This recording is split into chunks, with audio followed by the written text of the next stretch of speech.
Hello friends, welcome back to my YouTube channel. Today's video we are going to talk about Flask, a micro web framework within Python. Now, what exactly is Flask?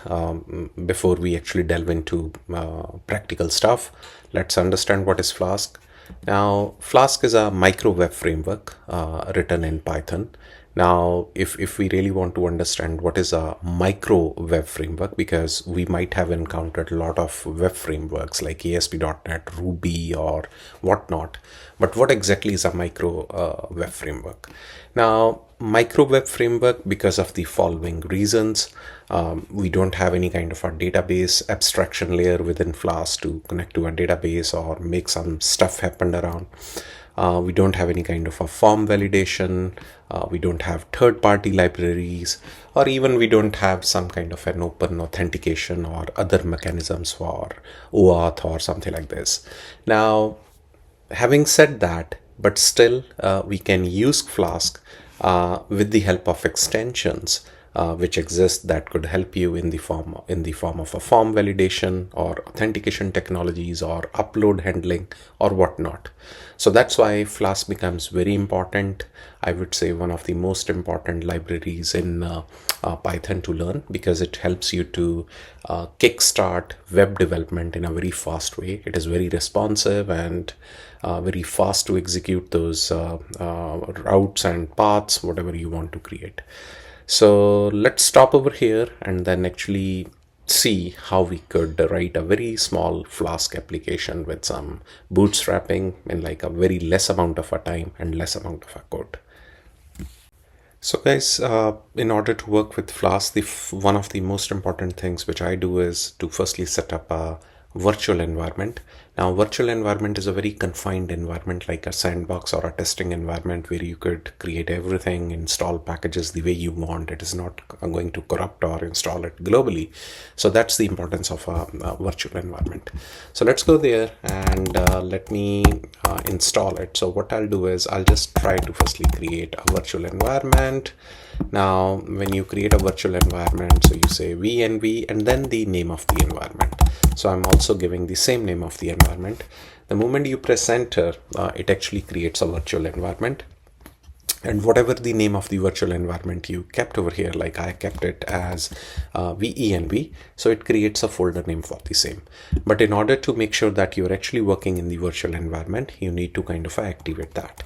So what you do is, so you just use that VENV and then you say bin and then activate. Once you activate it, it actually your prompt proceeds with the name of the virtual environment, which means you are technically working into the virtual environment. Now, once the virtual environment is activated and it is working, now what we are going to do is we are going to install the Flask package. So I'll say package install for Flask. And once I do that, it actually does everything for us, which looks fine. So fundamentally, we have the Flask package installed. Once it is installed, I can now, if you see, I have app.py where I could start writing my code and do this stuff. So the first thing what I'll do is from Flask import Flask.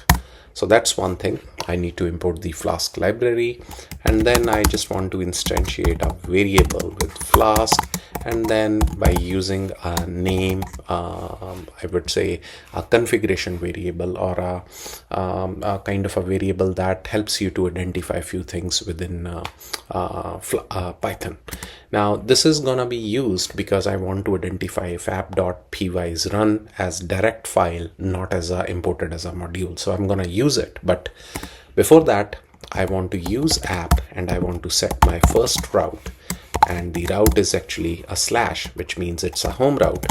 And now for this method is gonna be executed. So let's say it's a hello world.